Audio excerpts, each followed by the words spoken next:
time when every dollar counts, Capital Ford in Santa Fe is stepping up and offering employee pricing for everyone.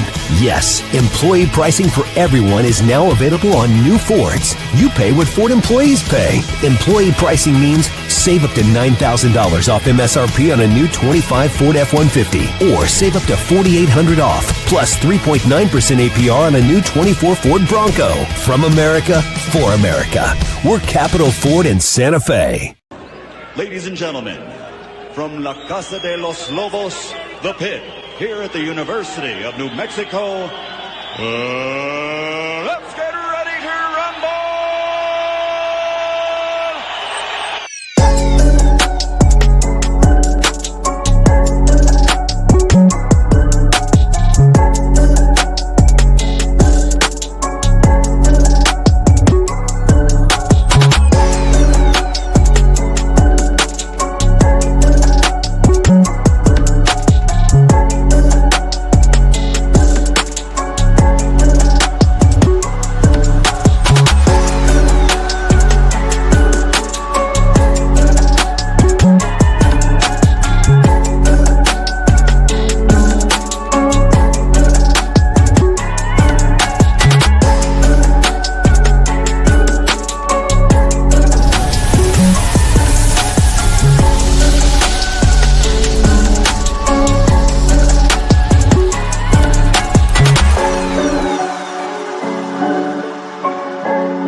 I'm hitting you with, am I on? Yeah, yep, I am. Way to start the show.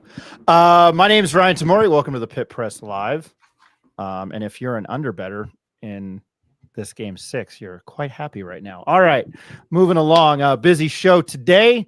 Before I get to the usual suspects that join me, some house cleaning here.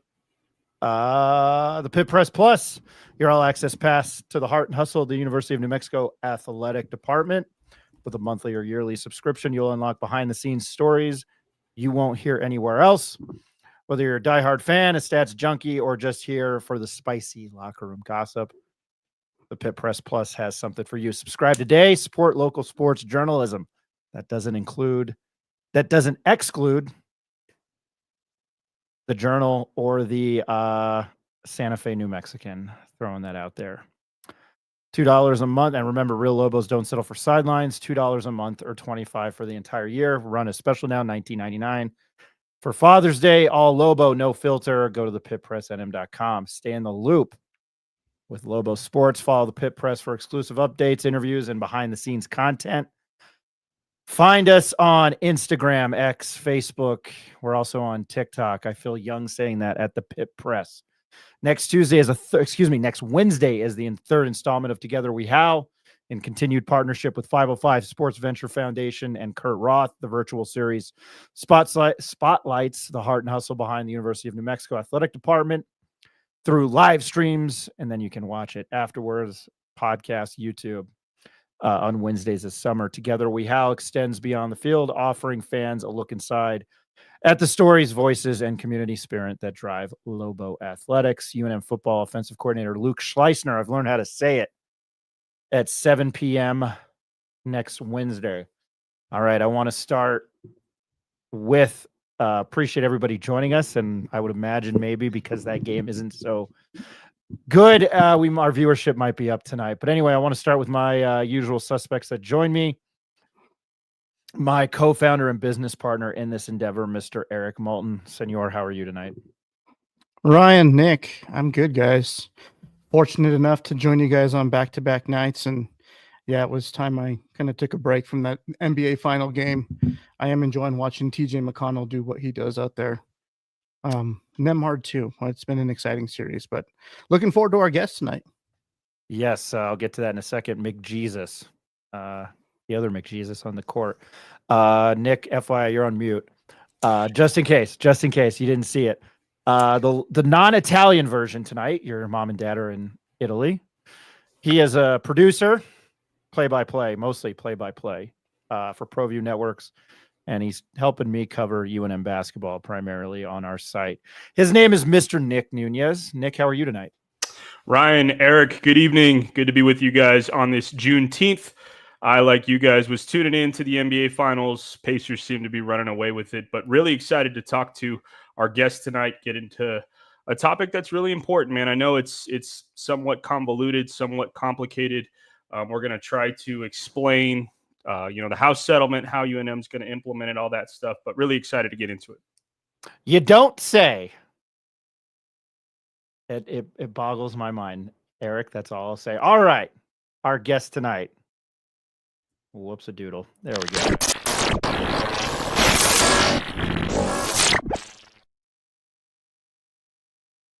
You know, for somebody who curses a lot, I've tried to watch my language with an 8-year-old. So that's where whoops a doodle came out. All right. He's the deputy athletic director. And I love hosting this show. I do a great job. I hope I saw both titles. So UNM Senior Associate AD, Chief Operating Officer. You know him. And I'm always happy to have him on. I hope he doesn't hate us after tonight. But his name is Ryan Berryman.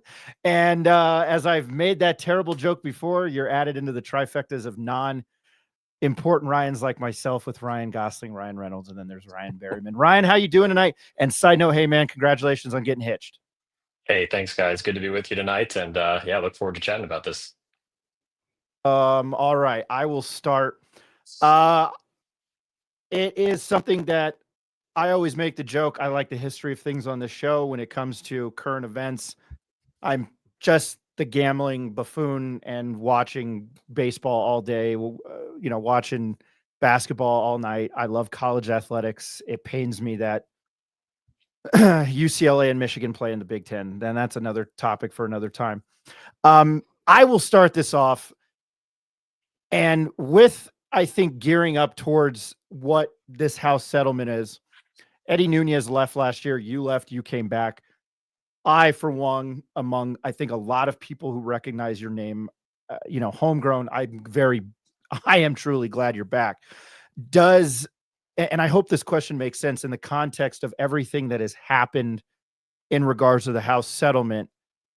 Does the fact that UNM athletic department had to hire 2 new coaches, a new AD, you left, you came back, does that throw a monkey wrench into things because maybe there wasn't as much stability there? I don't know, as you would like. I hope that question makes sense.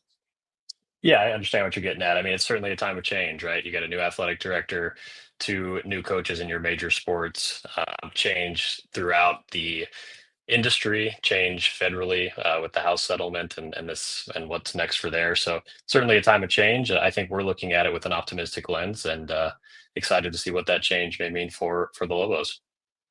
I do have a joke of a question. Are you tired of hearing the word house settlement? I think we all get a little burnt out on it, but the reality is it's here and it's our new reality and we have to work through it every day. I will throw it over to Eric. Oh, well, I think for a lot of people that might be familiar with you, Ryan, and then there might be some people that just familiar with your name. What does your day-to-day look like now? Obviously, with kind of getting reacclimated with the athletic department and working directly with Fernando Lobo. What does your day-to-day look like? Yeah, so my title's a mouthful. I'm the Deputy Athletic Director and Chief Operating Officer. So I kind of oversee everything from finances to contracts to HR. The reality is we have 1 athletic director and 18 sports. So we also divide up what sports we work most closely with in terms of what we call sport administrator. So I'm also the sport administrator for the men's basketball program. And that's obviously very near and dear to my heart, kind of how I got my start in this whole industry. So that's just a high level. Those are kind of the areas that I touch and interact with day to day. And now with Fernando Lobo, we've actually been fortunate enough to have him on our show. and I think we're going to get him back on the show in a week or so. But how would you describe your relationship with him? And I mean, how excited are you to be working side by side? Yeah, Fernando's great. I mean, he's brought incredible energy to this role. I think his background in football will certainly help the Lobos in every way, shape, and form, from how we run an event to how we can better help our coaches from an administrative standpoint. He just has an infectious energy that's kind of rubbing off on everybody. And I think him and I and Casey Byers, who we recently hired from Washington, and a few other people on our staff, we've all worked on a coaching staff at one point, and so we're used to this kind of 24/7 lifestyle. And we're really taking that approach to administration too. I mean, we're texting each other ideas 10, 11 o'clock at night. We just, anything we can do to make this place better. And I know that's his number one goal. Well, if I must say so myself, you guys are definitely a lot younger than the older administration that was here, and I think for a younger generation, you guys are more forward thinking. I think you guys are trying to get with the modern times. So, as me, I'm a Lobo fan through and through. I'm a UNM alumni. I also went through the sport administration program at UNM. It's looking up and promising, and I think a lot of people are going to want to know what the plans are for UNM Athletics and the university overall as we kind of change gears. But I'm going to kick it over to Nick, kind of leading more into the house settlement questions, what exactly that is. I think a lot of people that follow pretty closely might understand what's going on, but then there's also the Lobo fan that doesn't follow as closely and might not understand what's going on. So go ahead, Nick. Yeah, thanks, Eric. I appreciate it. Ryan, I got the chance to meet you in person for the first time at UNM's basketball practice on Tuesday. So just wanted to welcome you back to UNM. The house settlement, obviously, we were talking a little bit before we went on air. It's kind of complicated, man. There's a lot of moving pieces to it. There's some law tied in. I think the three major changes are revenue sharing, roster limits, and back pay damages to former student athletes who didn't get the opportunity to get NIL compensation. So we kind of want to talk to you about those three areas. We'll start with the first, the revenue sharing. We were very thankful for the press release put out June 9th by Fernando Lobo that kind of laid out how UNM is planning to opt into the house settlement and implement some of the changes. Can you just explain a little bit more about how UNM will implement revenue sharing into its athletic operations next year?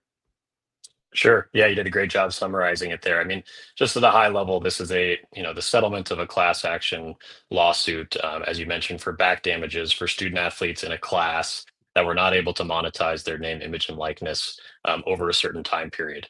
It's been in the courts for a while, and it's now officially settled, and it's kind of created some guardrails and some future expectations about what this is going to look like going forward. So for the last few years, I think most fans are familiar with collectives, right? 505 Sports Venture Foundation. The last few years, institutions have not been able to share revenue or incentivize student athletes for their name, image, and likeness directly.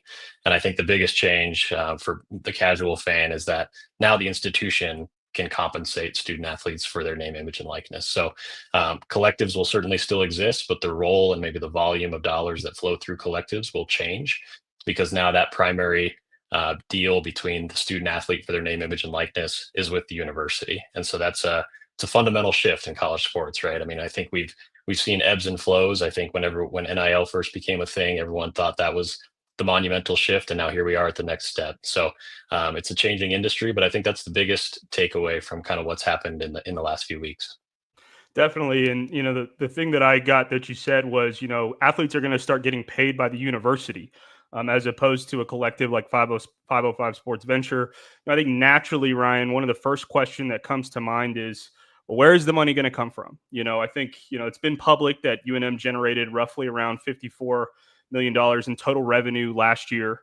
The press release that was issued back on June 9th on the UNM Athletic Department's website indicates that, it's going to come from existing and new revenue streams, including ticket sales, fundraising, and media rights.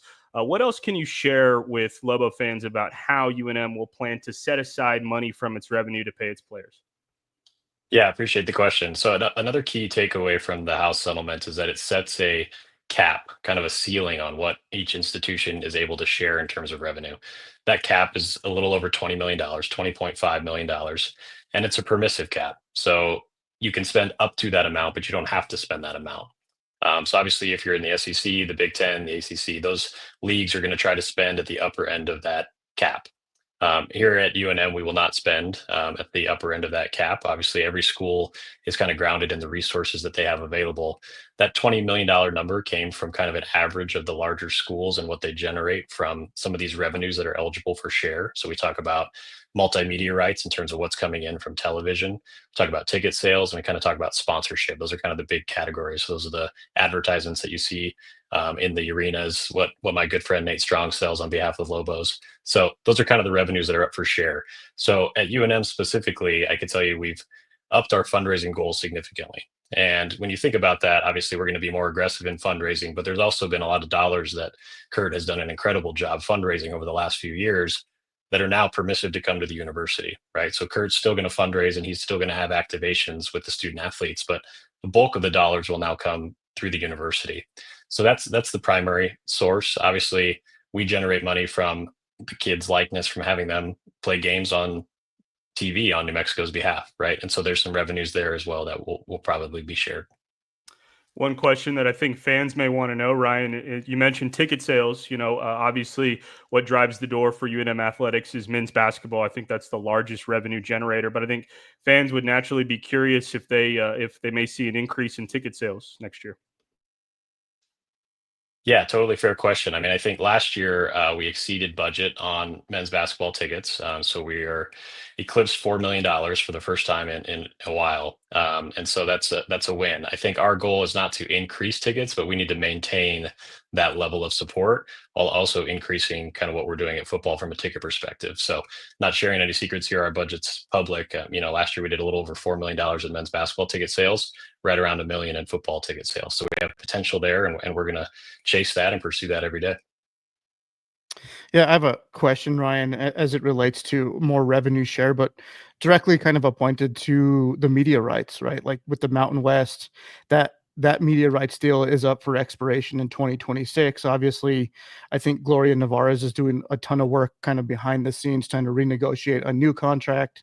But they're also going head to head with the new Pac-12, and there's a lot of uncertainty with that and how much there's a bunch of numbers being thrown out with what conferences might get and what the dollar amount might look like that each university share gets. I mean, how does that kind of throw a wrench into how you forecast what might be coming in? Like, how abreast are you guys being kept in terms of what the conference is planning to do, and how does the university kind of benefit from that? Yeah, totally fair question. So the current TV package with the Mountain West, like you mentioned, expires at the end of the 26th season. And when those TV deals expire is kind of when you see this shift in membership between leagues, right? Schools and institutions have signed over the rights to their games. It's called a grant of rights. And so that grant of rights expires in 26 for the existing Mountain West, and we've entered into a new grant of rights with the Mountain West for forward thinking. I know the conference is working on that diligently. I think from a budget perspective, we feel really solid about next year's budget. As we go through this next year, it'll change a little bit, right? There's changes to the opponents coming to the pit. There's changes to the TV package. There's potential for settlement money coming in from some of the lawsuits that are out there. So we feel really solid about FY26, which starts in a few weeks. But in terms of forward thinking past that, it's certainly going to be a process as we go through the next year as we evaluate all those sources. Thanks for that answer. I have another question before I kick it back to Nick, but one of the big, I guess, projects that Fernando Lobo had taken on when he first took over was approaching the state and the state legislator and trying to increase the amount of revenue, or the amount of money that was going to be granted to UNM and to New Mexico State. And UNM saw an increase that they've not been used to seeing. How much does that play in, and how involved were you with that project? Yeah, great question. So I returned to UNM after the legislative session. So Fernando gets all the credit for that. He did all the heavy lifting on that, and really appreciative to our state representatives and our governor for granting that funding to the athletic department. The reality is, even in a current state environment, our teams are not necessarily fully funded, right? Our coaches are out fundraising. They're covering operating expenses with money they fundraise. And these budget infusions really help kind of close that gap, and so we can get fully funded, reduce the burden that our coaches have to fundraise, and then we can really focus on what new dollars come in. How does it impact things like revenue share, right? And so I think that really helps us establish a solid baseline as we go forward. We're speaking with Deputy Athletic Director, Chief Operating Officer for the University of New Mexico, Ryan Berryman. Ryan, sticking with the topic of revenue sharing as it relates to House settlement implemented changes, the Nevada Sports Net reported last week that the University of Nevada is going to target sharing about $5 million worth of its revenue. I know a lot of this right now is projections. You may not be in a position to tell us if UNM is targeting a certain amount that it wants to revenue share. Is that information known and shareable at this time? Yeah, I appreciate the question. And I think that's going to be a common question across the industry as we move into this next phase. I think for the power conferences, everyone assumes they're going to spend at the upper end of the cap. And so there's really no questions there. I think every other school kind of below that level is going to have some sort of competitive, strategy behind revenue share and how they put that together. So at this point in time, we have an idea. I would hesitate to commit to a number because it's still not fully baked. I think there's a lot of factors kind of still at play, right? The rosters fully aren't assembled. All the student athletes aren't fully here. Contracts aren't fully executed yet. So I know we have a goal that we want to be at, and we feel that goal will be, very, very competitive in the current Mountain West. Ryan, are you able to share with us what sports at UNM will have athletes that will be paid through revenue sharing? Yeah, I think so. The settlement itself is kind of based in the fact that football, men's basketball, women's basketball generate a bulk of the revenue. And that's consistent across the nation when you look at kind of where the money's coming in from television contracts and ticket sales. I think you saw in Fernando's kind of State of the Union or, update on the House settlement. It'll be very similar here at New Mexico. I think football, men's basketball, women's basketball to start. And I think we're a very ambitious group and want to keep moving the needle in every other category. But to start, I think those are kind of the primary sports that will see NIL agreements. Last question for me on revenue sharing, Ryan, then I'll kick it over to Ryan Tamari. But with revenue sharing implies that there probably is a contract in place. I imagine that the University of New Mexico is a party to the contract, and perhaps the student athlete who will be getting financial compensation directly from the university. Are you able to share if there is a contract or contracts in place? And are you able to share any of the basic terms of what those agreements may be? Sure. Yeah, just at a high level. I mean, those aren't fully executed yet. I mean, I think legal continues to put finishing touches on those documents as we approach July 1, when everything is kind of go live and permissible. Really, the contracts are an exchange of consideration for the name, image, and likeness of the student athletes, right? And so that student athlete is electing to represent the University of New Mexico on national television, is electing to represent the University of New Mexico in an advertisement, is allowing the University of New Mexico to sell a jersey with their name on it. And so really it's an exchange of consideration for the rights to use the student athlete's name, image, and likeness. Sorry, I just had one follow-up to that, and then I'll kick it back to Ryan Tamari. But are you able to share, Ryan, if student athletes are going to have any obligations under the contract? Like, what are they required to do to receive revenue sharing payments?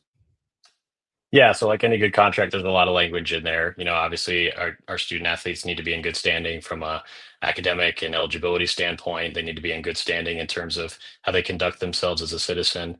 And then, as I mentioned, the exchange of kind of the name, image, and likeness and the value that's associated with that. And so, that value could go up potentially, right? We make a bowl game and the starting quarterback has a great season. That value could go up, and the name, image, and likeness is worth more because we're selling more tickets, right? And so there's some factors there that are fluid, and I think like anything new, I think we'll all learn as we go through this year, like every institution in the country, whether you're in the Power Five or you're at the University of North Dakota.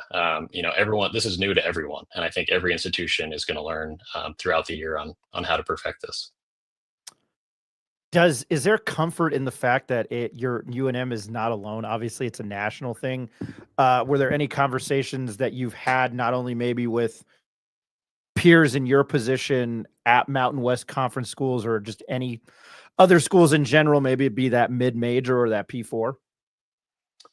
Yeah, I think there is some comfort in kind of that we're all figuring this out as we go. I think there's actually more of a willingness to help and exchange ideas and information during this time because nobody has it figured out. There's no competitive secret sauce that one school has that another one doesn't. So I think the exchange of information across the industry has been great. I think even just seeing how different schools at different conferences are adapting to this. Coming from the Big Ten, they had a universal approach to NIL agreements from a conference level. The Mountain West is choosing a school level at this point. So there's just different ways to approach this new era, and I think the exchange of information has been great across the industry. I'll throw it to Eric. You're on mute. When I think of this, Ryan, it's like the professionalization of college sports, right? And there's a corporate structure that's kind of forming under your guys' new leadership, and part of that new structure is a general manager. We actually had Bo Davidson from the football program on our show last week or the week before, and he kind of shared with us that he was very much in charge of kind of assigning dollar values to players and production and just trying to do a lot of evaluations and fill roster spots. Now, is there a plan to maybe place a general manager over the basketball program? Is it something that Coach Owen is taking on? I know he's still kind of, guys are really just rolling in this week, and we finally got a first look at him on Tuesday. But what's the plan there in terms of a general manager? Yeah, it's a great question. I mean, I think in a pseudo capacity, Kurt Roth has really helped in that capacity over the years, and how he's handled collective agreements and NIL agreements with student athletes. And as we go forward in this next chapter, I think it remains to be seen how we're going to approach that. I think for now, there's a pretty good grasp from the team we have in place, everyone from the administration to our legal counsel to the coaching staff. But we'll see as the year goes on. I think the volume in football is obviously more in quantity of agreements, and so that's a key position there. And Bo's doing an amazing job there. So I think we'll see as the year goes on for both men's and women's basketball. Now, you mentioned earlier, talking about fundraising, you guys having a lot of corporate sponsors that are directly tied to like the Lobo Club. Obviously, Nusenda just actually put in a really big chunk. They have naming rights to the football field, which is what the program needs, right? And like being able to have assets available for sale like that. But in beyond that, and getting the fans involved and kind of getting the grassroots movement moving along, aside from the corporate sponsorships, what would you say is the most important, or what are you guys prioritizing in terms of like the next phase of fundraising, maybe more towards the fan base and maybe getting fans in the stadium? How are you guys kind of tailoring that and rolling that out? Yeah, it's a great question. We kind of look at peer data on an annual basis. The NCAA requires financial reports from every institution, and every year when the year closes, we kind of stack up every single revenue category amongst our peers. And so for our peers, we look at basically every school on the West Coast and kind of where we stack up and where we're deficient. And so we know internally some categories that we have to attack. Right, we're going to attack football ticket sales. We're going to try to pursue additional fundraising. I think what's going to be really interesting in this next era is for the schools at the Power Five, they're capped by that number at the top end. So they're going to spend all of their available resources.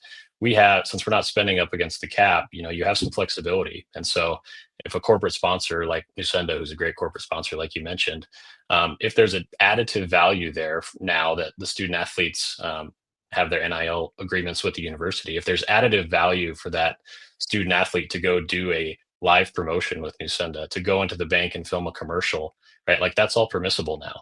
And so we need to kind of pursue all those avenues. And since we're not up against the cap, if there's additive dollars there, that can come in and go back out in terms of revenue share. And so I think we're gonna turn over every rock and see where it goes. Ryan, another part of compensation to student athletes that comes out of the House settlement is regulation of third-party NIL deals.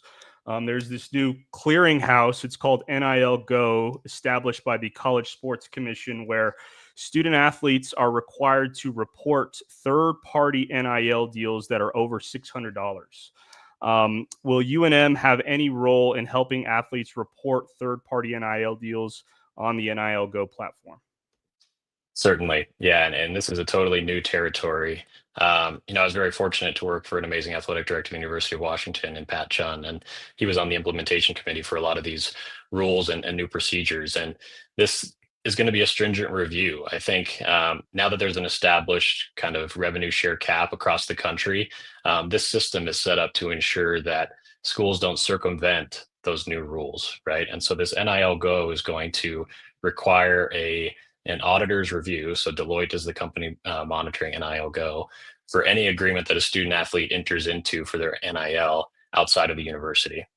So if Ryan Tamari got a deal with Jimani's Pizza and it was over $600, that deal is now subject to review through the NIL Go platform. And there's a few different factors that they're going to look at when it goes through that process. They're going to look at the association between the university and that entity, right? So the association that the 505 Sports Venture Foundation has with the university is much different than Jimani's Pizza. So they're going to look at the association, and then they're going to look at the range of compensation to see if the money being offered in exchange for the services is adequate across kind of a national standard. And if it's not, there's eligibility concerns. And so we're certainly going to help our student athletes go through that process. Amy Began, one of the greatest women's basketball players in UNM history, and works in our compliance office, will certainly play a role in educating our student athletes on what that looks like, what the implications are, and how it affects them. Ryan, we'll shift gears now into another part of the settlement where there's going to be changes, and that is the roster limits. As part of the House settlement, instead of scholarship limits, now you have roster limits, and it benefits some sports. Some sports see an increase in the number of scholarships that they can offer. Some sports see a decrease in the roster or the roster spots. Does UNM know if any and if how many athletes will lose a roster spot for the 2025-2026 season as a result of the changes from the House settlement? Yeah, another common question as we go into this next iteration. So yeah, as you mentioned, roster limits will establish a maximum number of student athletes that can be on each team. Previously, there's been no limit on the number of student athletes, but there's been a limit on the number of scholarships you can offer. And so some teams are going to be affected by the roster limits more than others. When you think about just kind of the size of a roster for a particular sport, there's a number of factors even before revenue sharing that factor into that, right? There's Title IX factors, right? You need to ensure that there's equal scholarship spend between men's and women's. There's competitiveness factors, right? Like if Coach Olin took the job and I was on the team, he would certainly want to cut my scholarship. And so there's some of that going on as well. And then in this revenue share environment, there could be a potential that the roster that we currently have is too big. And so one particular example is football, right? So football's carried a lot of walk-ons. They've always had 85 scholarships, but now there's a firm roster limit of 105. And so in the past, maybe we carried 115 and, we had 40 walk-ons. Well, now that's going to have to change a little bit. And I think there's some competitive balance in those roster limits too. I think overall there was concern that maybe if the larger schools carry 150 size football team and everyone's getting a little bit of money, well, maybe too much talent will go to that level and not be balanced across the system. And so there's some of that as well. So at UNM specifically, I don't think we'll have any significant impacts, but I know certain schools are certainly going to face some very challenging decisions as it relates to roster limits. Are those conversations still happening, Ryan, within the athletic department? I mean, I imagine from the roster limits, it looks like the non-revenue generating sports are the ones that are hit the hardest, at least from the terms of the settlement itself and the number of roster spots that are available. But are those conversations about, what roster spots may still be available for any sport, are those continuing through the summer? Yeah, I think at this point it's pretty baked for most sports. I think every institution has been preparing that, we're going to have to be ready for these roster limits come July 1st. And so I think most of those decisions are baked. Obviously, as football goes through the summer and into fall camp, there's always some movement and roster decisions. And so we'll see what transpires. But I think here at UNM, it's pretty well set. I have a more general question, Ryan, but with your experience, and even though it was short-lived at the University of Washington and Lobo coming from Austin at the University of Texas, what did you guys' experiences there and dealing kind of with the bigger schools, the Power Four, and I mean, you were there when this wasn't news. Like, you guys were probably formulating a plan. What were you able to kind of take from that experience and try to apply here that maybe UNM wasn't as knowledgeable about yet? Yeah, I appreciate the question. As I mentioned a little bit ago, I was very, very fortunate to work for an incredible athletic director who was in the middle of all this, and learned so much from him, and really grateful for that. I think, the biggest takeaway, like I mentioned a little bit earlier, is that every school is having to go through this, whether you're a $200 million budget or a $1 million budget. Every school is trying to figure this out. But I think there's different concerns at different level. And the reality is this is a new expense for every athletic department in the country. And I think it's really forced a conversation, and how do we maximize our resources, and how do we better allocate our resources, whether, like I said, whether you have $200 million or $1 million. And I think the themes are consistent, just no matter what level you're at, in terms of how do we achieve that. I got another general question, Ryan. You're in a unique position because kind of when the House settlement momentum was really starting, I think they had their first approval hearing last fall, either in October or November of last year. And then they had a final approval hearing, I want to say in April of 2025. But you were at two different universities kind of in that time span. The University of Washington, who's a Power Four school, the Power Four school conferences were parties to the House settlement lawsuit. But mid-majors like New Mexico, I'm just kind of curious as to how UNM was some sort of represented kind of in that litigation. Did mid-majors like UNM have a voice? Yeah, it's a good question, and honestly, probably a little above my pay grade. But the Power Four and kind of the A5, the Autonomous Five conferences have largely had a seat at the table as this process has unfolded. And obviously, there's information trickle down from there. But largely the settlement was based, and kind of the facts and the numbers were based on Power Four revenues. And so, while there was maybe a say, it wasn't maybe a direct seat at the table. It might have been a game of telephone. But I think everyone has received information through trickle down or trickle up. Yeah, I'm gonna take a few steps back in terms of like the NIL Go, and kind of with compliance and what Amy Began is overseeing. But what kind of role is UNM going to take or play in seeking out NIL deals? Kind of being somewhat of a broker or reaching out to local businesses. Is it going to fall on like the athlete trying to seek it out? Are you just relying on businesses to reach out to you, the Lobo Club, Kurt Roth? Like, how is that all going to function? Who starts that? Is it really just kind of get in line and wait for the next? Are you guys actually seeking out businesses to come and do things with the athletes, or how does that work? Yeah, it's a great question. I think every athletic department has approached it a little bit differently. Some athletic departments have popped up shops and staff members dedicated to this. I think early on, as the House settlement was beginning to unfold, there was a thought that these NIL deals may be a way to kind of get money into the student athlete's pocket above and beyond this new salary cap, or this revenue share cap, excuse me. And the House settlement, as it came out, says that if the university facilitates those deals, it does in fact count against the cap. And so it's changed kind of some of the methodology, I think, at the larger schools.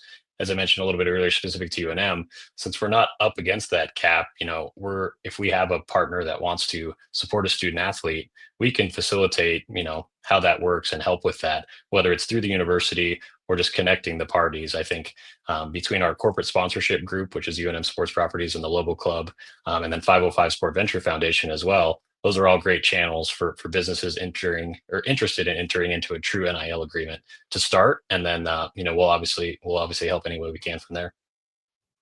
And then one more before I hand it over to Nick. Sorry, Nick. In terms of like the NIL Go, right? Like, and working with Deloitte, everything's being audited. There's a $600 cap, or anything over that will be audited just to make sure it kind of meets the basic guidelines. Can you share what some of those elements and the guidelines might look like? Is that something that's made public, or what kind of guidance is Deloitte and maybe NIL Go providing in terms of kind of keeping everyone under the same rules? Yeah, so the NIL Go is kind of governed by this group called the College Sports Commission, and you could type that in, Google that, and there's kind of a whole website dedicated to how they're going to monitor this and enforce this. And it's fascinating. It really is. And I think the intent is very strong in its intent to be beneficial, right? And it's trying to create equity amongst the system as it relates to these deals and resources amongst programs. And so the intent is very good. It'll be very interesting to see how it goes into practice. But yeah, anything over $600, which is that kind of tax threshold, right? That 1099 threshold, will have to go through this system. And that website, the College Sports Commission, will govern all this. And if you have a few minutes, type that in and read through that. It's pretty interesting, and it'll be interesting to see how it goes into practice here in the next few months. We're speaking with Deputy Athletic Director, Chief Operating Officer for the University of New Mexico, Ryan Berryman. Ryan, the last part of the settlement is the back pay damages to the damages class from the House settlement. Former student athletes, I think from 2016 through 2021, I want to say that period of time, they're getting paid some back pay. It's my understanding it's $2.8 billion to be dispersed to thousands of NCAA student athletes under the terms of the settlement agreement. Can you share with us if there will be any former UNM student athletes who will be getting back pay? Yeah, I think it's probably safe to say yes. That won't flow directly through the university, and so kind of how this will be handled is it's similar to a class action lawsuit. We all get those little mailers in the mail sometimes that said, your data was breached by this medical clinic or what have you, and you're a member of the class. And so that's kind of how it's worked, right? So there's in the fall, I think, as the settlement was early on, there was some outreach and notification to student athletes that may benefit from this settlement. And so they've kind of had their individual communication, and that'll be paid directly by the NCAA or by the settlement itself. UNM won't be in the business of writing checks for back damages specifically to student athletes. Right. And I think something that's been publicly reported, Ryan, is that schools are going to lose revenue distribution from the NCAA to pay for the back pay damages. I think it was shared on the press release from UNM that $500,000 from revenue distribution from the NCAA will be withheld specifically to UNM to help pay for the back pay damages. Can you tell us what that means for the UNM athletic department? Yeah, so on our budget, there's a lot of lines, but we have one line dedicated to NCAA and Mountain West distributions. And so from the Mountain West, we'll obviously receive some specific revenues like television rights and what the conference basketball tournament brought in, et cetera. And from the NCAA, there's some specific buckets of revenue that we receive from them. And so that bucket that we receive from the NCAA will be reduced, right? So it's the money that normally would come to us is now going to be reduced to help fund those back damages.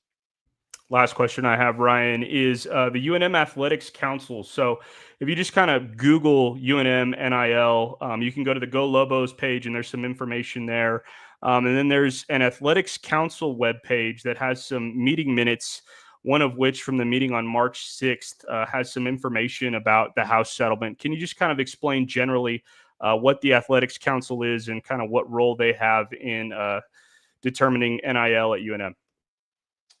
Yeah, Nick, honestly, I might have to brush up on that. I'm not sure what athletic council that is, but I'll go brush up on that. I'm not familiar with what that direct group might be, but as we move forward, there's kind of a collaborative group that's established within the Lobo Club called the Lobo Alliance, and that's kind of our targeted fundraising towards this new era of college athletics of revenue share. And it's called the Lobo Alliance very intentionally because we're allies to Kurt Roth and 505 Sport Venture Foundation and his entire board and everyone that's pitched in along the way. And we've seen the results of that, right? We had an incredible basketball season, and all these things are connected as we try to remain competitive. I will end it here. Ryan, I appreciate your time on this. This is not my forte. So can't thank you enough. Before I let you go, and quickly, I think the last time we had you on, you just joined back. I ran into you at Rocket Arena. I don't think you had met you hadn't met Jason Eck, and I don't think Eric Olin had been hired. I think Patino was still the head coach at UNM.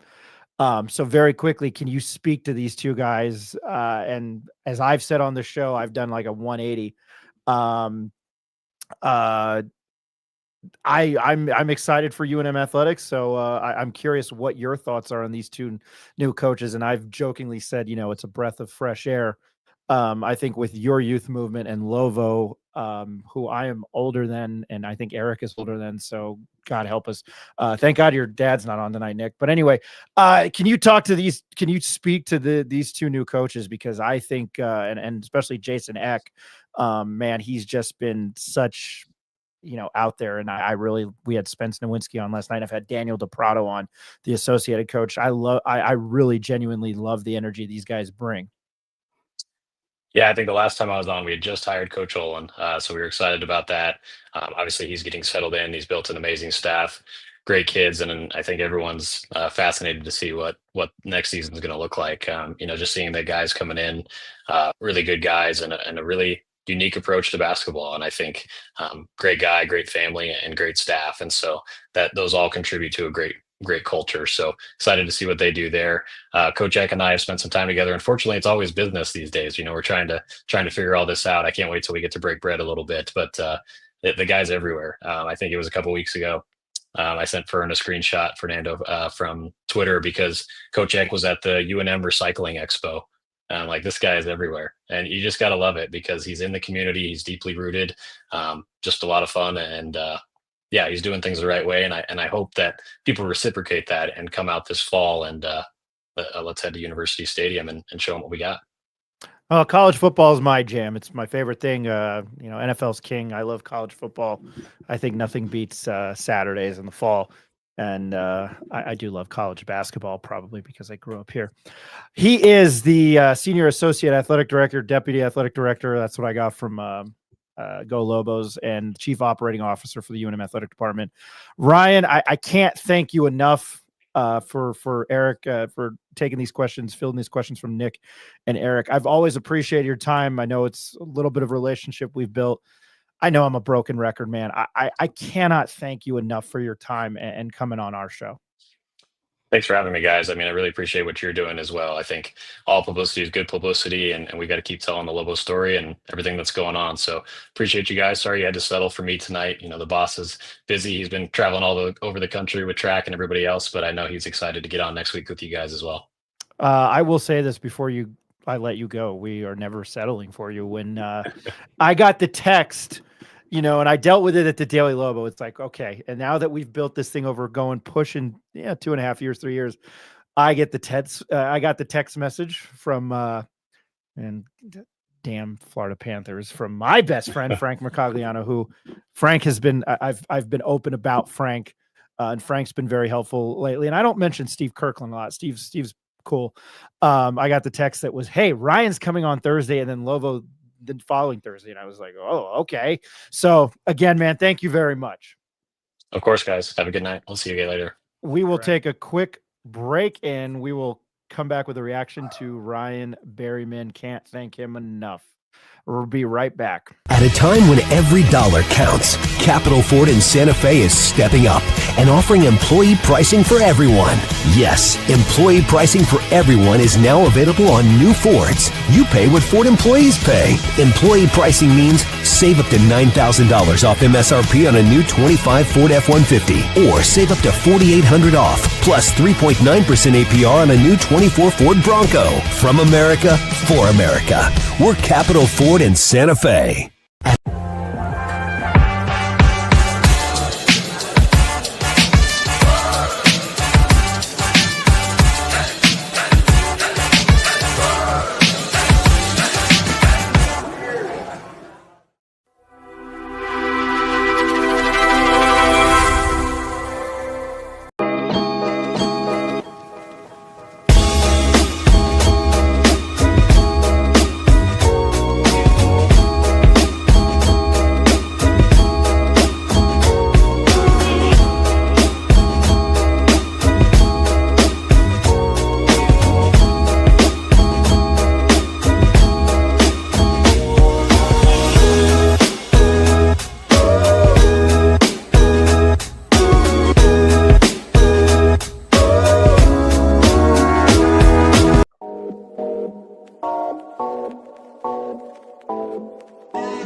Welcome back to the Pit Press Live. My name's Ryan Tamori. Much appreciated to Ryan Berryman. Talking house settlement and NIL. And sorry, I was trying to look at the NBA score. Yeah, much appreciated. And I'll throw it to Nick first. Want to plug we had to pay some bills there. And then, of course, check out the Pit Press Plus. It's your all access past the University of New Mexico monthly yearly subscription. You'll unlock behind the scenes stories you won't hear anywhere else. Whether you're a diehard fan, a stats junkie, spicy locker room gossip, subscribe today. A Father's Day special, $19.99. As I've said, support local journalism, whether it's us, the Albuquerque Journal, the Santa Fe New Mexican. $2 a month, $25 for the entire year. Father's Day special now, despite the fact that it was over. $19.99. It's all Lobo, no filter. Go to the pitpressnm.com. Stay in the loop with Lobo Sports. Follow the Pit Press for exclusive updates, interviews, and behind-the-scenes content. Find us on Instagram, X, and Facebook, and then the old TikTok at Pit Press NM. I thought Berryman handled it very well. I'm glad we had him on. Fernando Lobo is scheduled to join us next Thursday. And by the way, the Pacers are about to force Game 7. It's 100-75 with 5:44 left. So, hey, underbetters. Nick, I thought he handled that well, man. I like Berryman. I haven't really had, since we've done this, it hasn't been journalism where we've asked those kind of questions. But he was a trooper. I don't know if we asked anything out of line, but Nick, your reaction to that? Oh, first I want to say, man, just so glad to have Ryan Berryman back. I remember, I think he was senior associate AD last year when he took a job with the University of Washington's athletic department. And I had met Ryan Berryman in person for the first time on Tuesday, but I definitely knew who he was and just the various different roles that he played in the UNM athletic department. So to have him back in such an important position. I mean, I think he gave us kind of a brief rundown of what his job duties and responsibilities are as Deputy Athletic Director and Chief Operations Officer, but he basically oversees the operations of the athletic department, kind of in a nutshell. And so just having somebody back like him in a position of leadership, born and raised New Mexican, I think it's awesome, man. So, but no, dude, he knew a ton about, how UNM is going to implement NIL. Provided a lot of good information for Lobo fans about how UNM is going to revenue share with student athletes. I think the plans are still in the works. He kind of talked about this is new ground for universities kind of all over the country. I think there really is a big difference between the Power 4, Power 5 conferences that are going to be sharing $20.5 million in revenue, and then the mid-majors like UNM. Nevada has come out publicly and said that they've wanted to share about $5 million. Then there's another question as to who's going to get the money? Is it just going to be men's basketball, football, women's basketball? Ryan Berryman's former school, the University of Washington, a story came out that they were going to share with 5 programs. I think it was men's and women's basketball, football, volleyball, and softball. So, some of those questions just can't be answered right now because we're still figuring it out. The plans are still in the works. But, man, Ryan Berryman is super knowledgeable. He's been in this industry really kind of since he graduated from UNM in 2015 with a bachelor's, and then 26. He's got 3 degrees from UNM. Bachelor's in 2015 and then master's degree in 2016. So was really thankful to have him on, man. Eric. Yeah, I'm thankful to have him on. I've known him for a little bit, not real close relationship, but just I have mutual friends that were also student managers at the basketball program. But really impressive guy. I think his experience, where he's been, the fact that he came back to UNM, wanted to be here, speaks volumes. But really his experience, his knowledge, him being able to really kind of explain and talk to a budget, right? It's a really tough job, Ryan. You and I had a conversation earlier today about just where UNM has been, where it is now, how long it took the athletic program to get back. Like, this was a program when Eddie Nunez took over that was upside down. They were operating in the red year over year, and he finally got it back to like a balanced budget. And I think that year their overall athletic spend or budget was around like 46 or 47 million, which was just kind of bottom part of the Mountain West, which was one of the main reasons that the Pac-12 didn't come calling when they started reformulating their plans. But the new budget numbers were released for 25 or 24, 25. UNM definitely increased their budget, and they've got a tough road ahead of them. It's not an easy job. They're having to juggle two new high profile head coaching hires with Jason Eck and Eric Olin, and really trying to revitalize a football program where you look at some of the Power Four conferences, the SEC, the Big Ten, the ACC out east. Just a lot of these schools and programs drive revenue through their football program. It's a little bit backwards at UNM. UNM drives their revenue through the basketball program. So they're trying to pump funding and enthusiasm, some momentum into the football program. And I think this athletic department, I think UNM and the state in general would all benefit from having a successful football program and continue to build on that. They need to be able to sustain some success. And Ryan, I know that I've kind of put you on the spot at times. You experienced UNM Stadium when it was at 40,000 capacity in your high school days. I think getting University Stadium kind of back to that level would really elevate not only the football program, but elevate this entire athletics department in general. And with how things are playing out within the Mountain West and the Pac-12, like who knows what's going to happen in the next 5-10 years, but a lot of it's going to depend on how people get to the stadium and buy tickets and become reoccurring season ticket purchase owners and things of that nature. So they've got a long road ahead of them, but I'm really enthusiastic and kind of relieved that they know what they're doing, and they might be young guys. They might be younger than all of us, but they've put together a pretty solid plan, and they feel like they're confident and know what they're doing about it. So that's what that was kind of what I was able to absorb from that conversation. You and Nick are on the forefront of this. Nick's the lawyer, aside from being play-by-play in his spare time. Dude, I'm a play-by-play announcer and a lawyer in my spare time. That's the way I like. There you go. I like my sugar with coffee and cream. It's I mean, I learned a little bit from that. It still hurts my head. I like his fourth, very. He's very good, and I like it.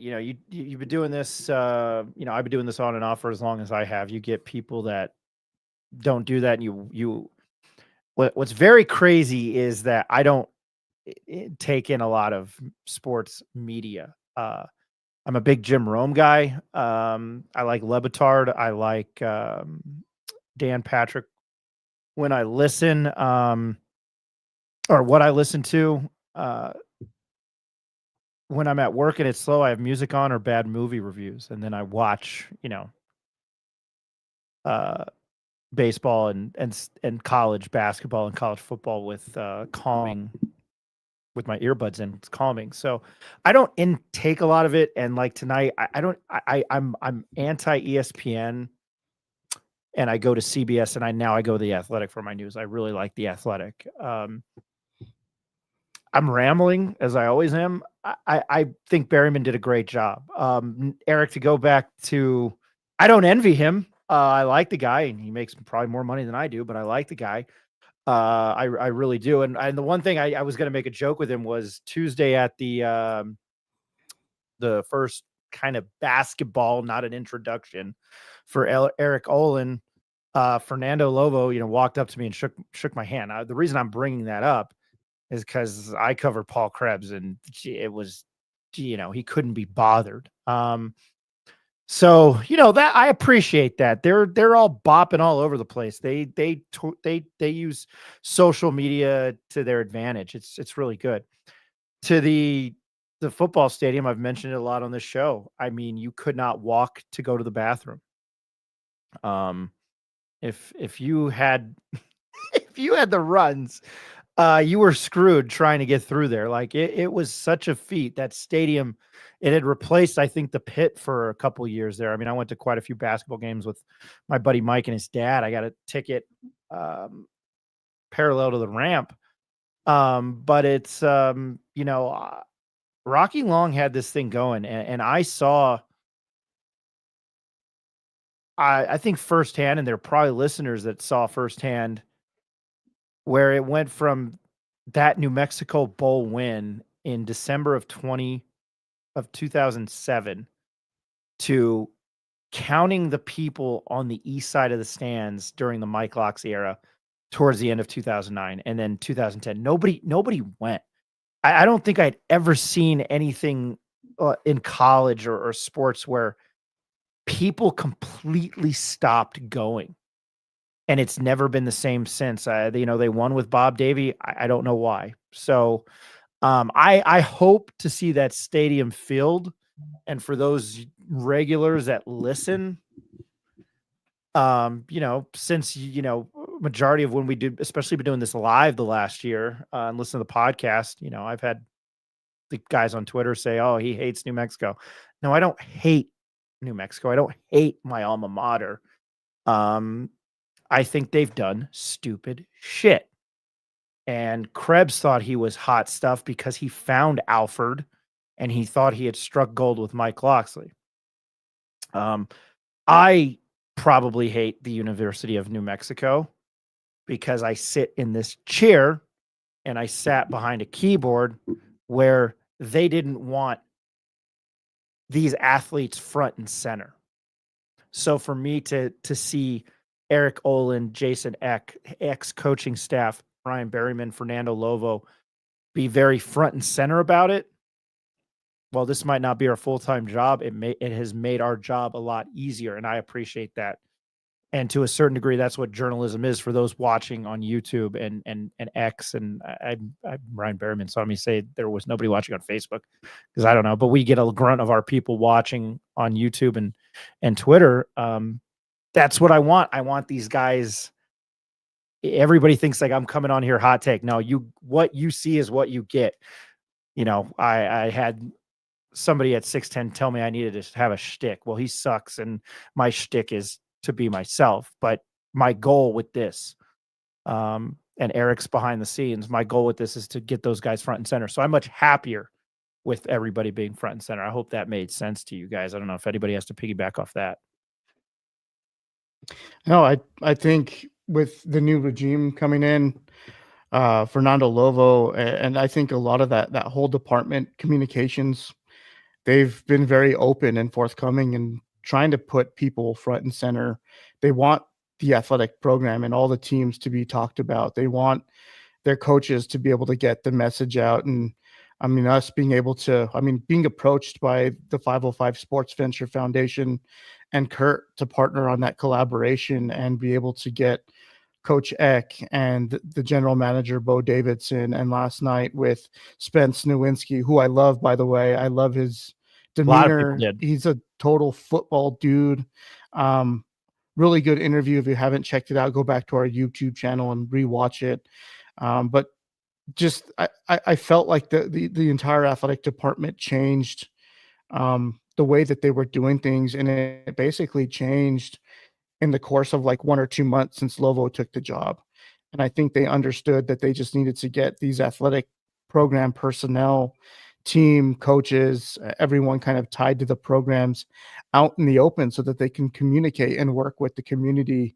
And I think that's going to lead to success down the road. And that's kind of what we had envisioned when we put this platform together. I don't think we would have envisioned getting here this fast, but it's been encouraging, and I've enjoyed really talking to these coaches and student athletes. Everyone's got a unique story, got a unique background, and it's just cool hearing about them and who they are as people on and off the field and the court. And I love that we put this together and are able to access them as often as we do. And yeah, I think working directly with Frank and working directly with Steve, they've been awesome to us, and just really happy with how this has kind of turned out, and being able to do this alongside with Nick and Ed, and when Rick was joining us, it was always fun to kind of come together and put our thoughts together, but always get like a coach or a player on. So um, I'm glad that the university is kind of smartened up and started to kind of put people out in the community and start kind of relaying some messages. Well, I mean, it's the athletic department that's doing that. So, um, it's, I think, beneficial. But one of the things, and Nick, your dad and I have talked about this a lot, is the football stadium. And I've mentioned it a couple times on here since the baseball season, and I'm sitting in at the top near the press box of the baseball stadium, and you just look at the football stadium, and it's just built into that hill, and there's just grass there. They need to do something with that football stadium. I know it's kind of a change of topic, but that was something that popped in my head when Berryman was just popped in there, named the movie. When Berryman was talking, I didn't want to ask him that. I think that might be directed more at Lobo. I don't remember if we asked him that last year or last time, the first time we had Lobo on earlier in the year. So yeah, I don't know. I think there's a lot with football, and I really hope that this coaching staff can do that. I also think, what popped in my head as well is, what if Olin has a Danny Sprinkle type year where he's just, holy moly, these guys are good, and he's gone. I hope that we're not sitting here March or April and it's like, we got a new head basketball coach. Nick, go ahead. Well, we shared the terms of the memorandum of understanding. I don't know if we've gotten the full contract yet, if there is one, but I don't remember off the top of my head, Ryan, what his buyout is after year one. But I think it's pretty significant. I think it's a 7-figure number. So, there's a reason that was negotiated into the final agreement, because, you want to avoid a situation with the one and done. I don't know, man. I would be surprised, even if we did have, hopefully we do have some success, compete for a Mountain West championship in men's basketball, and hopefully get back to some postseason play. But, I don't know. My sense tells me that Coach Olin will be around for a while. That's probably a good thing you mentioned that. And probably before we get out of here, I was trying to look at if I had. He was at UCSD for 21 years. So yeah, that's true. If that tells you something. I was trying to see if I could find the memorandum of understanding in an email, but I guess not. Any final thoughts from anybody? I know this has nothing to do with UNM. I think the Pacers can do it, and I had a series future on them. This is not good, I think, for Oklahoma City. I know it's got to go back there. I'm wearing the shirt, and every time I think a team is down, which it happens, obviously you force a game 7 if you're down 3-2. God, I always think of the 2001 New Jersey Devils, and I'm wearing it. They were up 3-2, and they had to go back to Colorado, and they dropped 2 straight and could have went back to back, and maybe 3 and 4 years. It would have been amazing. Got a lot of giant shit behind me, but the Devils mean a lot to me, as do the Mets. But I'm rambling. I always mention my friend Steven Pena and my friend Mike Matas. Mike was a manager for Steve Alford, and I always send him and another big Lobo fan who works in politics at the Roundhouse this link, and all I get is a text. I'm watching ID4 as an Independence Day. Any final thoughts from you guys? Nick, I give you a lot of credit in the forefront on this. And if you want to go to the Pit Press Plus, you wrote something back in April on the House settlement. You can subscribe to that, and we still do have free content on there. But, Nick, this has been you're on the forefront of it. And Frank, who we'll have on soon, because we've never had him on the show. He doesn't know that, and I don't think he's watching. He's taking a break. You're on the forefront of this, man, and I think you've done a fantastic job. And for those listening, you join us, quite frequently more now. And when Berryman was on, I was like, I know you joined me Tuesday night, but it was like, damn it, I need both of you tonight. And I'll need you next Thursday night. And I will apologize. We were originally going to have Ben Wysong and George Scott on tonight. I know Ben just watches religiously and he's a friend. And I don't think he really cares. I think he's happy to join us because I had to text him today and I was like, hey man, I'm sorry. I got to move you because this is what we wanted to talk about. And I didn't want to host the show to 10 o'clock tonight. But Nick, any final thoughts from you? No, man, appreciate it. Yeah, the house settlement, it's complicated, man. There's a lot of moving parts to it, but it's brand new college athletics. NIL has been around since 2021, but we haven't seen revenues directly paying players. It's a changing landscape for sure. There's still a ton of unknowns, but just really appreciative of Ryan Berryman coming on with us tonight. Yeah, Nick, I can't thank you enough. Eric, anything from you? Yeah, just maybe some words of inspiration and try to get behind the athletic department. There's a lot of people that are spending a lot of time trying to navigate these uncharted waters with trying to basically what Ryan had talked about the last hour. But the way that UNM is going to survive and the way to keep moving this thing forward is the fan support.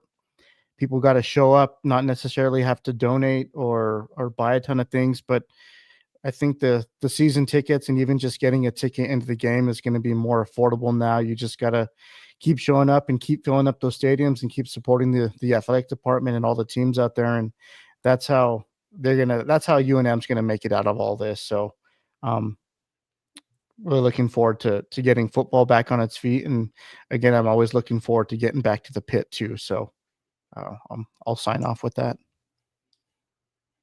Yeah, it is a privilege. I'm lucky covering the Bass. I've been lucky to cover 7 or 8 seasons in the pit. So I'm thankful for that. To the comments very quickly. Ben, speaking of Ben Wysong, Ryan is the man, not me, Berryman. Glad to have him back home in the cherry and silver. Eric Markham, F the haters, Ryan. You are awesome. Do a great job. I believe that's directed towards me. Don't change anything. Be confident because you rock, bud. Thanks for what you can do. Yeah. That's why I'm single. The pit press is effing wonderful. All of you guys are really good. Thanks to Eric, Nick, and Ed the Pro. Go Lobos. John Romero, very silent tonight, John. No Pascal Siakam talk, who I do like. Today is Rudy C's 70th birthday. Happy birthday, Rudy C. Rudy Chavez, happy birthday. We will be back once again, house cleaning next week, Tuesday. I will start with Wednesday. Luke Schleisner, your UNM football offensive coordinator, will be on our house show Wednesday night, 7 o'clock. Maybe a appearance by Kurt Roth, not sure. Tuesday night, I think I will start I need to get George and Ben on. I think Ben said he was available Thursday night. I will probably start doing. We changed things because of Lobos, because of Berryman and Lobo. Next Thursday will be Fernando Lobo, or so I'm told. Tuesday night, keep a lookout. I know I'm going to start trying to preview the Mountain West Conference football teams, not just UNM. I've done that the last 2 years. I'm sticking with kind of some of the usual suspects. Watch out for that. I will start off with Sean O'Toole from Air Force because I'm OCD, where I try to do it in alphabetical order. I need to reach back out to BJ Rains. And then I had thrown out there, hey, I was trying to get on non-basketball and non-football athletes. And Nick, your dad and I have done the Lobo Legend series, which is more of a, we recorded that. I have her locked in for next Thursday, and I need to move her because of Lobo. And I will start there. I need to reach back out to Jeannie Fairchild. She's married now. She doesn't go by that. Was an All-American volleyball player. She's a friend. I graduated high school with her, but she was an All-American volleyball player. Yeah, 05, Nick. Not all of us were drunks. And then want to get with trying to get Amy Began on the show. So I wanted to have a couple of women on, female athletes that were not related to football and basketball, but I think Amy Began, talk to her career would be great. Thursday night, anybody watching, All-American in track and field, Sandy Fortner, she's now Sandy Martin, who was married to a buddy of mine who played football, Danny Martin. I don't remember what I was trying to look it up and then I got sidetracked. She will be joining us Thursday night. I need to get her moved. And then I also threw out there her maiden name, Sam Sullivan, played soccer at UNM, then took over started with when Volcano Vista High School became a high school. She started the girls soccer program there, was pretty dominant. And she won 2 state titles at Volcano Vista and she retired. So she said she would join us. So got 3-4 there, former women athletes that I'm excited to talk to. So I wanted to throw that out there. And then again, visit our site. Eric's doing a series on leadership. Eric, can you plug that real quick? Yeah, I wanted to cover just some of the Lobo leadership, just some of the personnel within the athletic department, coaching styles, leadership styles, really covering their background, not necessarily a biography, but just kind of like what shaped them into the coach and leader that they are today. I think everyone kind of has a mentor or several mentors throughout their professional career. So I covered a little bit of Olin, his playing days, playing for a specific coach and Coach Carr. And then after playing with him, he kind of followed him to UCSD and kind of took just some of his teaching methods, coaching methodologies, and is still applying them to this day. So kind of an interesting topic dynamic that I'm going to try to roll out. I think the next person I'm going to work on is Coach Jason Eck. And then after that, I'll probably do something on Lobo, but just something to roll out through the end of the summer. No, appreciate that. I want to thank you guys, Nick, all your work, Eric, everything you do behind the scenes. Again, look out for us next Tuesday, Wednesday, Thursday, and then we'll get the word out. We'll be there'll be a live show at Rio Bravo Brewing, I believe, on 12th Street. Our friend who's helping us out now, Jeffrey Gordon. No, not the NASCAR driver. We will be there next Friday. I haven't had a guest list. I'm going to try to book people, but we'll be out there from 5 to 7. He'll be out there with Casey Optical. It'll be at Rio Bravo Brewing. I know he got the runner's mascot, our friend Andres Trujillo.